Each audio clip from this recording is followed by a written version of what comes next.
Can a global crisis become a crucible for spiritual awakening? Welcome to Shadows to Light Faith After 2020. In this episode, we delve into the transformational journey of J.P. Sears, a man known for his humor, now awakened to a profound truth. Let's explore how the pandemic, social shifts, and societal changes led him to a deeper faith in Jesus. Pandemic, or as JP termed it, plandemic, dramatically altered JP's perspective. It was a time that brought unprecedented challenges, questioning the very fabric of freedom and truth for him. I changed my mind about God. I was wrong. So accordingly, in this video, I want to share with you what I used to believe, what I believe now, and what made me change my mind along the way. And also, very importantly, I want to share with you a few thoughts of mine that I have that will help us bring more God not only into our lives, but also the world around us, which seems like it needs a lot more God right now. Because I don't know about you, but living in a world where Satan reigns and you and I and our families have to suffer the consequences doesn't really feel appealing to me. JP observed how authoritarian tendencies, under the guise of pandemic response, awakened him to the reality of control versus freedom, a battle between the suppression of the human spirit and the inherent desire for liberty. As JP navigated through these troubling times, he noticed a trend, the rising influence of communism and its attempt to disconnect people from God. He saw this as a deliberate effort to replace faith with fear, to control rather than liberate. And there's a reason why communists have their number one objective to disconnect people from God, where they ban religions, and of course right now it's more like discouraging it, shaming it. But with full-on communism, they ban religion. Why is that? Because they don't want people having faith in a real higher power. So if you can get people to disconnect from God, if you get people to disconnect from the teachings of God and the ways of God, the belief in God, then those communists get to be your higher power. And honestly, they make a crappy higher power. His analysis of political beliefs in America revealed a stark divide. The decline in belief in God among certain political groups, particularly Democrats, contrasted with the faith observed among Republicans. JP didn't hesitate to link his observation to the rise of what he perceived as evil, satanic, and communist tendencies within the left of our democracy. Communists don't like that. Globalists don't like that because God's way makes you uncontrollable to them. And we can see that tyrannical authoritarians attempt to disconnect people from their faith in God. It's certainly at play now. Now, statistically, 50 years ago, 98% of Americans believed in God. Today, statistically, just 81% of Americans believe in God. And then from a political perspective, it's actually interesting to see that just 64% of Democrats believe in God, while 92% of Republicans believe in God.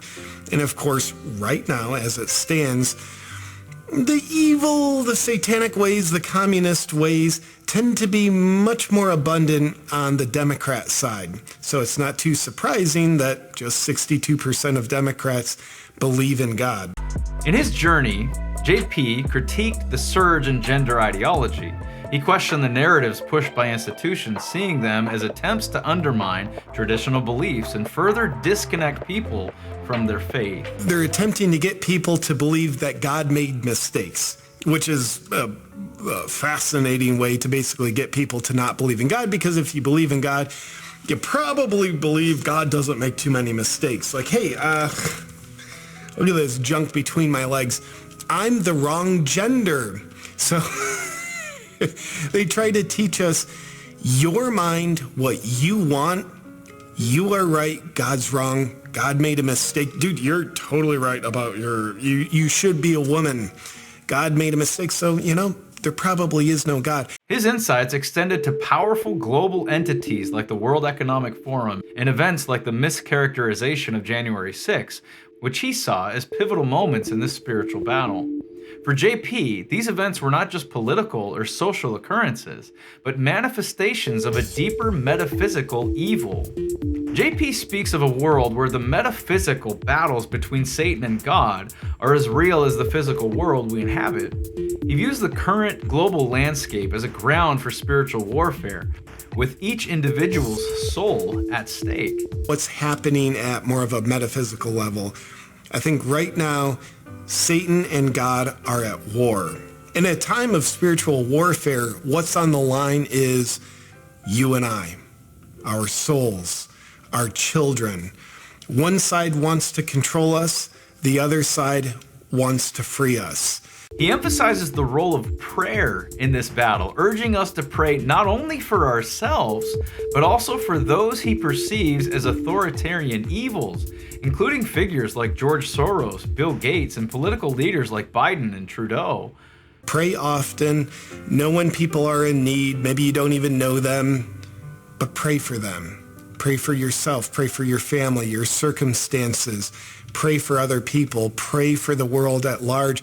And by the way, this might sound weird, but when we look at the evil authoritarians, people I judge to be evil at least, the Klaus Schwabs, the George Soroses, Bill Gates, Biden, Trudeau, it's not that I'm keeping track of who they are, but that's who I think they are.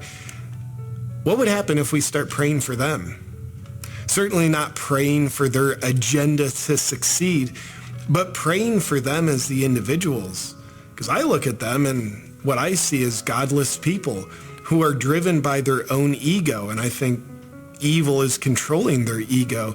So these are maybe people we need to pray for more than anybody else, to have them saved. And by the way, the more they're saved, the more they get God into their lives, which I don't know if that's going to happen or not. But hypothetically, if they got more God into their lives, we save them.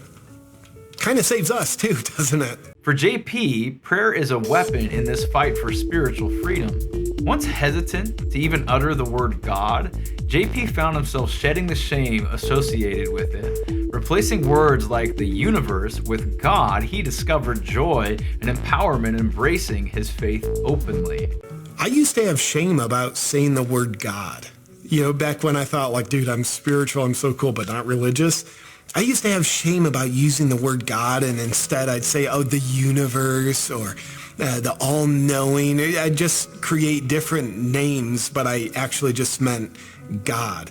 So I'm delighted to say now I have not only no shame about saying God, but I actually have joy in saying God. God. Yeah, that felt pretty good. JP's transformation is a vivid example of how the trials of 2020 served as a wake-up call. Pandemic, societal shifts, and political upheavals exposed the reality of good and evil, leading many like JP to find refuge and truth and renewed faith in Jesus. So here's what I believe now. I now look at traditional Christian values with a lot of respect and reverence, and I'm integrating those more into my life. I will make no claims that I'm the world's best Christian or most devoted Christian, but I'm looking at these Christian values and they make way more sense to me now than they previously did. Christian values around faith in God. Christian values around family first. As we reflect on JP Sears' awakening, we're reminded of a fundamental truth. In the presence of overwhelming challenges and apparent evil, the necessity for good becomes ever more clear. 2020 wasn't just a year of turmoil.